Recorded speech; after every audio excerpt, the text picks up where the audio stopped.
제가 항상 꿈꾸던 부부의 모습이라고나 할까요? 항상 다정다감하신 시아버님과 감수성이 풍부하신 시어머님, 두 분은 평생 동안을 다퉈본 적이 없다고 할 정도로 사이가 좋으세요. 우리 시아버님은 성악을 전공하셨지만 일반 회사를 다니고 계십니다.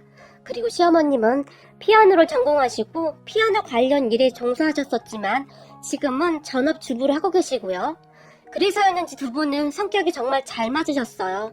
문득 남편과 제가 교제를 하다가 시댁에 처음 인사를 드리러 가던 날 시어머님이 피아노를 치시고 시아버님이 옆에서 노래를 부르시던 모습이 떠오르네요. 두 분의 모습을 가만히 지켜보는데 닭살이 돋을 정도였어요. 정말 너무너무 멋지시더라고요. 시부모님은 서로에게 항상 존댓말을 사용하셨는데 그 모습도 어찌나 우아해 보이던지 저는 첫눈에 시부모님에게 반해버렸어요. 우리 부모님은 항상 서로에게 그렇게 무뚝뚝할 수가 없었는데 모든 것이 우리 친정 부모님과는 너무나 달라서 더 좋아 보였던 것 같아요. 식사 준비도 온 가족이 항상 다 같이 했는데 시아버님은 모든 것을 알아서 척척 하셨어요. 가부장적인 우리 친정에서는 엄마가 음식을 하는 내내 아빠는 TV를 보거나 소파에 누워있기 바쁘셨기에 제 눈에는 그 모든 것이 그저 신기했어요. 그리고 식사가 시작되면 여보, 오늘 해무탕 맛이 아주 좋네요. 잘 먹을게요. 시아버님은 칭찬까지 잊지 않으셨어요. 그런 시아버님의 칭찬에 당신이 맛있다고 하니까 나도 기분이 좋네요. 시어머님이 화답했고 말이죠. 그런 모습을 보며 남편의 인성이 좋을 수밖에 없었겠다는 생각이 들 정도였어요. 거기다 우리 집 형편은 시댁 형편에 비해 많이 부족했던지라 눈치를 볼 수밖에 없었는데요. 그런 저를 보며 시어머님은 우리는 돈 많고 개념 없는 며느리보다 너처럼 마음 따뜻한 며느리가 더 좋구나. 너무 신경 쓰지 말거라. 이제부터 가족인데 무슨 상관이니? 라며 제 손을 꼭 잡아주기도 하셨어요. 시댁 가족들은 여유롭게 살아서 그랬는지 굉장히 긍정적이기도 했는데 뒤에서 절대 다른 사람 험담하는 일도 없었어요. 가끔 친척들이 와서 거기 작은 집 며느리 말이에요. 아주 보통 내기가 아니래요. 라고 누군가의 험담을 하기도 했지만 시부모님은 그저 그렇군요. 라는 말만 할 뿐 어떠한 대꾸도 하지 않았어요. 제가 보기에 시부모님은 다른 사람이 험담하는 것을 극도로 싫어하는 듯 보였어요. 제게는 그런 모습조차도 참 멋져 보일 수밖에 없었어요. 무엇보다도 시댁 가족들이 좋아 보였던 것은 대화를 하다가 의견 충돌이 나거나 하면 화를 내거나 소리를 질러서 문제를 해결하려고 하지 않는다는 것이었어요. 오늘은 기분이 별로 안 좋으니 다음에 다시 얘기하죠. 라며 정중하게 말을 하고는 서로 흥분하지 않으려고 애쓰는 모습이었어요. 그러한 모습들이 어찌나 좋아 보이던지 저는 그냥 다 부러웠어요. 그리고 저는 그런 시댁 분위기에 맞추기 위해 항상 노력했고요. 남편에게는 여동생 한 명이 있었는데 여동생마저도 참 해맑고 예의가 바른 사람이에요. 그래서 저는 시댁에 가는 것이 그렇게 불편하거나 하지 않았어요. 서로에게 지나치게 간섭도 하지 않았고 적당한 선에서 예의를 지켰으니까요. 오히려 신혼 초에 저희 부부가 시댁에 자주 갔었는데 시어머님이 얘들아, 우리도 우리만의 시간이 필요한데 너무 자주 오는구나 라는 말을 할 정도였으니까요. 정말이지 어디 하나 나무랄 데가 없는 그런 가족들이에요. 그런데 그렇게 사이가 좋던 시부모님에게 얼마 전 큰일이 생겼는데요. 남편과 저는 그 상황에 너무 황당하기도 하고 이걸 어떻게 표현해야 할지 모르겠는데요. 우리 집 사연은 이렇습니다. 우리 시부모님은 살면서 단 한 번도 다툰 적이 없다고 했는데요. 얼마 전에 두 분이서 정말 심하게 다투게 되었는데 그 일로 이혼 이야기까지 나왔답니다. 그 상황에 우리 모두는 그저 어리둥절해 있었는데요. 사건을 정리해보면 이랬어요. 나중에 두 분이서 뉴질랜드 캠핑카 여행을 가기로 했다고 하셨는데 그런 시부모님을 보면 왜 굳이 캠핑카예요? 그냥 편하게 호텔에서 지내세요. 캠핑카가 낭만적이긴 하지만 손이 보통 많이 가는 게 아니에요. 아가씨가 두 분을 말렸지만 뉴질랜드 캠핑카 여행이 내 평생 꿈이야. 꼭 해보고 싶구나. 아름다운 호수 앞에 캠핑카를 세워두고 책도 읽고 싶고 노래도 부르고 싶구나. 그 순간 시아버님의 눈빛이 반짝반짝거렸는데요. 두 분은 이미 결정을 한 듯 했어요. 그렇게 두 분은 뉴질랜드 캠핑카 여행을 위해 준비를 해나가셨는데요. 참 철저히 준비를 하시는 듯 했는데 그러던 어느 날은 내가 운전면허는 있는데 장롱면허라 운전이 서툴러서 아무래도 운전 연수를 좀 받아야 할 것 같아요. 시어머님이 조심스레 말을 꺼냈어요. 그런 시어머님의 말에 그런가요? 어차피 내가 운전할 수 있는데 너무 무리하지 마요. 시아버님이 말리시는 듯 했는데요. 그러면 당신 혼자 힘들어서 안 돼요. 뉴질랜드는 복잡하지도 않아서 운전하기도 편할 거예요. 그리고 혹시 모르니 둘 다 운전할 줄 알아야 해요. 시어머님도 뜻을 굽히지 않으셨어요. 그런 두 분을 보던 아가씨가 그럼 아빠가 엄마 가르쳐드리면 되겠네요. 뭘 따로 운전 연수를 받아요? 그냥 아빠가 해주시면 되는 거죠. 라고 말을 했고 그럴까요? 그럼 내가 가르쳐줄게요. 하긴 여행이라는 것이 어떤 일이 생길지 모르는 건데 둘 다 운전을 하는 게 좋겠죠? 시아버님이 흔쾌히 대답을 했고 그럼 그래줄래요? 괜히 당신 힘들게 하는 건 아닌지 모르겠네요. 시어머님이 미안하다는 듯이 말을 했어요. 그렇게 시어머님은 운전 연습을 시작했는데요. 시아버님이 조수석에 우리 부부가 뒷자리에 앉아서 같이 봐드리기로 했어요. 부부끼리 운전을 가르쳐주면 싸움이 난다고 하잖아요. 그런데 두 분은 역시나 달랐어요. 서로를 많이 배려하는 듯 했어요. 여보, 좌회전이나 우회전 하려면 항상 깜빡이를 먼저 켜야 해요. 아, 내가 깜빡했네요. 다음부터는 주의할게요. 라며 정말 다정다감하셨거든요.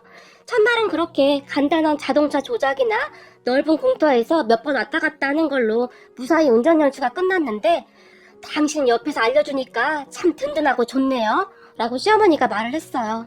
그렇게 첫날은 훈훈하게 끝났고 다 같이 저녁 식사를 하면서 즐거운 시간이었어요. 그런데 그 다음날부터 약간의 문제가 생기기 시작했는데요. 시어머님이 너무 오랜만에 운전을 하다 보니 아무래도 순발력이 많이 느렸고 거기다 겁을 너무 많이 먹어서인지 같은 실수를 계속했어요. 그런 시어머니의 모습에 시아버님이 한동안은 잘 이해하고 참는 듯 하셨는데요. 시어머님이 그 뒤에도 계속 같은 실수를 하자 아니 왼쪽 깜빡이를 켰으면 왼쪽 백미러를 보고 차가 뒤에서 오나 안 오나 보고 1차선으로 들어가야지. 앞만 보고 왼쪽으로 들어가면 어떡해요? 그럼 깜빡이는 왜 켠 거예요? 진짜 큰일 날 사람이네. 시아버님의 언성이 높아지기 시작했고 알고 있어요. 그런데 긴장돼서 그런 거잖아요. 시어머님도 슬슬 짜증이 나시는지 목소리가 변해 있었는데요. 여보, 앞차하고 간격을 유지하고 가야지. 아니 앞차 꽁무니를 바짝 붙어서 가다 앞차가 브레이크라도 밟으면 어쩌려고 그래요? 시아버님이 혼자 중얼거리듯이 말을 했어요. 알아요. 안다고요. 근데 긴장해서 그런다고요. 시어머님의 목소리도 점점 커졌는데요. 그런데 갑자기 시아버님이 정지선이잖아요. 정지선 뜻을 몰라요? STOP! 정지선은 멈추라고 있는 거잖아요. 시아버님이 다시 소리를 질렀는데 그쯤에서 시어머님이 입을 꾹 다문 채 대꾸도 하지 않았고 제가 보기에 시어머님은 상당히 화가 나신 듯 했어요. 그리고 잠시 후에 더운데 에어컨 좀 켜봐요. 시아버님이 말을 했고 시어머님이 차가 한참 달리고 있는데 앞을 주시하지 않고 밑을 보더니 에어컨을 찾고 있었는데 그 순간 시아버님이 여보! 브레이크 밟아! 찢어지는 듯한 목소리가 들려왔어요. 브레이크라고 소리를 지르던 시아버님이 조수석 위에 손잡이를 꼭 잡고 있었는데 브레이크라고 외치던 순간 시아버님이 오른발로 앉아있던 조수석에 브레이크라도 있는 듯 발로 마구마구 밟는 듯 했어요. 정말 순식간에 일어난 일이었는데요. 아유 간 떨어질 뻔했네. 아이고 심장이야. 라며 두 손으로 조수석이 손잡이를 있는 대로 꼭 잡고는 말을 하셨는데요. 시아버님은 그 뒤에도 손잡이를 꼭 잡고는 엉덩이를 들썩들썩이시며 가만히 있지를 못하셨어요. 그리고 우리 부부도 뒷자리에서 진땀을 흘리고 앉아 있었는데요. 저도 모르게 안전벨트가 잘 되어 있는지 다시 한번 확인을 하기도 했어요. 정말 무서웠거든요. 그리고 잠시 후 시어머님이 운전하던 차가 중심을 못 잡고 똑바로 가지 못하고 좌우로 왔다 갔다 하는 거였어요. 그때 시아버님이 여보, 한잔 했어요? 아니 차가 왜 왔다 갔다 하냐고요? 그 말에 뒷자리에서 우리 부부는 서로의 손을 꼭 잡고 울기 직전이었는데요. 그런 우리 부부의 마음을 아시는지 모르시는지 갑자기 시아버님이 옆에 덤프트럭! 이라고 고래고래 소리를 질렀는데 덤프트럭이 쌩하고 지나갔어요. 그리고는 시아버님이 아휴 라고 크게 한숨을 쉬셨는데 그때쯤 뒤에 앉아있던 우리도 오금이 저리고 긴장을 너무 한지라 당장이라도 차에서 탈출하고 싶은 심정이었어요. 그 순간 시어머님이 좌측 깜빡이를 켜고 우측 갓길에 겨우겨우 차를 세우시고는 나 안 해. 더러워서 안 해. 라고 화를 내버렸어요. 그 모습에 시아버님이 약간 당황을 하셨는데 알았어요. 미안해요. 오늘은 여기까지만 하죠. 라고 시어머님을 달랬는데 그때 시아버님의 이마에 식은땀이 흥건했어요. 그리고 그 다음 주 저희는 출근을 해야 해서 시어머님이 운전하는 차를 타지 않아도 된다는 생각에 출근하는 것이 그렇게 즐거울 수도 있는 것이구나 하는 생각마저 들었어요. 문제는 시아버님이 연차까지 내서 두 분이서 또다시 운전 연수를 했던 모양인데요. 한 오후 3시쯤 되었을까요? 아가씨한테 전화가 걸려왔어요. 언니 큰일 났어요. 엄마 아빠 지금 병원에 계신데요. 아가씨는 많이 놀란 듯 했는데 그런 아가씨에게 왜요? 사고 나셨어요? 제가 물었어요. 제 물음에 모르겠어요. 무슨 한의원이라는데 지금 거기로 오라고 하시는데요? 혹시 언니 시간 좀 낼 수 있으세요? 오빠는 회의 들어갔는지 연락이 안 돼요. 저도 지금 일이 있어서 도저히 갈 수가 없어서요. 아가씨가 말을 했는데 울기 직전의 목소리였어요. 알겠어요, 아가씨. 어디로 가면 돼요? 그렇게 저는 회사에 반차 신청을 하고 아가씨가 알려준 한의원으로 급히 갔는데요. 한의원에 도착한 저는 시부모님의 모습에 말문이 막히고 말았어요. 두 분이서 나란히 침대에 누워서 침을 맞고 부항을 뜨고 계셨어요. 어머님, 아버님, 이게 무슨 일이세요? 혹시 사고 나셨어요? 제가 놀라서 물었고 제 말에 시아버님이 이라는 소리만 내더니 입을 다물어 버리셨고 시어머님이 갑자기 흐느끼기 시작하셨어요. 어머님, 왜 그러세요? 제가 어머님의 눈물을 닦아드리며 물었는데요. 아니, 지가 못하겠으면 학원에서 운전연수를 하라고 하던가. 이게 지금 뭐 하는 짓이냐고. 내내 소리만 질러서 손발이 덜덜 떨려서 뭘 할 수가 있어야지. 그쯤 시어머님이 평소와는 다른 모습으로 심한 말들을 하셨는데요. 그러니까 내가 몇 번을 말했어. 방지턱에서는 조심해야 한다고 했잖아. 도대체 방지턱을 넘는데 비가 오는 것도 아니고 와이퍼는 왜 작동시키는 거야? 아유, 답답하. 시아버님이 단숨에 말을 하다가 순간 통증이 느껴졌는지 아이고 어깨야 라며 소리를 지르셨어요. 그런 시아버님의 호통에 이 양반아, 당신이 하도 소리 지르니까 내가 긴장해서 그런 거잖아. 인정머리라고는 털끝만큼도 없는 심술쟁이 영감탱이야 라고 말을 했는데 그 모습에 시아버님이 뭐라고? 영감탱이? 당신 말 다 했어? 그렇게 두 분은 한동안 말다툼을 하셨어요. 저는 그런 두 분을 뜯어 말렸는데요. 아니 몇십 년 동안 서로 존댓말을 쓰고 존중하고 사셨던 두 분이 한 달도 안 돼서 이게 웬일이란 말입니까? 그렇게 나중에 알고 보니 두 분이서 운전 연습을 하다가 말다툼이 있었나 본데 그러다 보니 더욱 서로 긴장을 하고 있어서 시어머님은 팔과 어깨 그리고 목에 담이 걸리셨고 시아버님은 다리에 어찌나 힘을 주고 있었던지 쥐까지 왔다고 했어요. 시아버님이 조수석에 있지도 않은 브레이크를 밟느라 발로 얼마나 찼을지 그냥 상상이 되더라고요. 시어머님이 그 브레이크를 계속 잡았다는데 시아버님이 목을 돌리지도 못할 지경이라고 했어요. 내가 당신한테 다시 운전 배우면 내 상을 간다. 아니 사람이 어떻게 그렇게 돌변을 해? 시어머님이 시아버님을 째려보며 말을 했고 나도 당신처럼 운동신경 없는 사람은 보다 처음 보네. 내가 얼마나 답답했으면 이러겠어. 시아버님이 화를 냈어요. 그렇게 며칠을 한의원에서 치료를 받으며 어머님의 운전 연습이 끝나버렸어요. 그런데 그 이후로 얼마나 지났을까요? 어느 날 아침 시어머님이 친한 친구분 어머님이 돌아가셨다고 친구분들과 급히 지방으로 내려가야 한다며 아침 일찍 분주히 준비를 하시고는 나가셨다는데요. 시어머님은 그 뒤 한동안 잠적을 해버리셨어요. 사건은 이랬는데요. 그날 아침 일찍 시어머님이 급히 나가시고 그 뒤에 시아버님이 출근을 하셨다는데 아버님 회사 동료분 한 분이 자네 차 산 지 얼마 안 됐다고 하지 않았어? 라고 물었다는데요. 그렇지. 얼마 안 됐지. 근데 왜? 자네도 차 사게?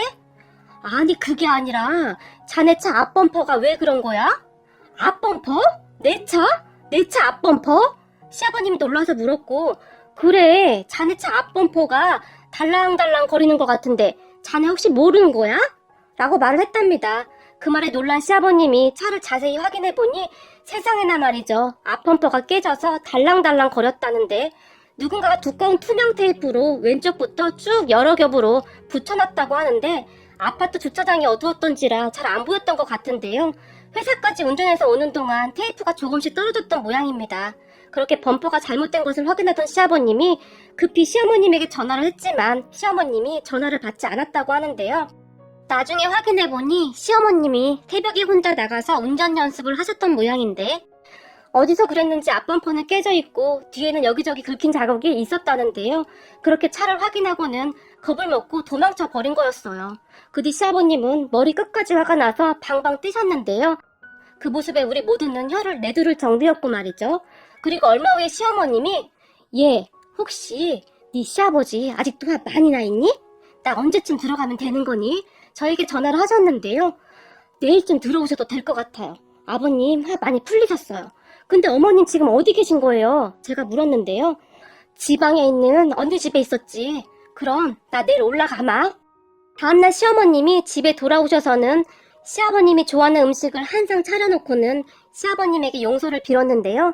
여보, 내가 미안해요. 나도 잘해보려고 했던 건데 내가 운동신경이 없긴 한가 봐요. 그냥 앞으로 운전 안 할까 봐요. 아니야, 내가 화나서 미안해요. 아무래도 전문가가 가르쳐주는 게 좋을 것 같네요. 운전 연수학원 알아볼게요. 그럼 되는 거죠?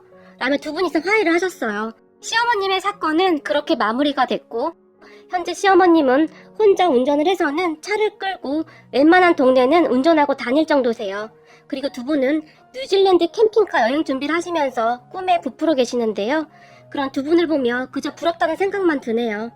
어찌되었든 제가 직접 경험한 바로는 여러분 절대 부부끼리 운전 가르치고 이런 거 하지 맙시다. 그냥 학원 강사한테 받으시는 게 훨씬 빠르실 것 같아요.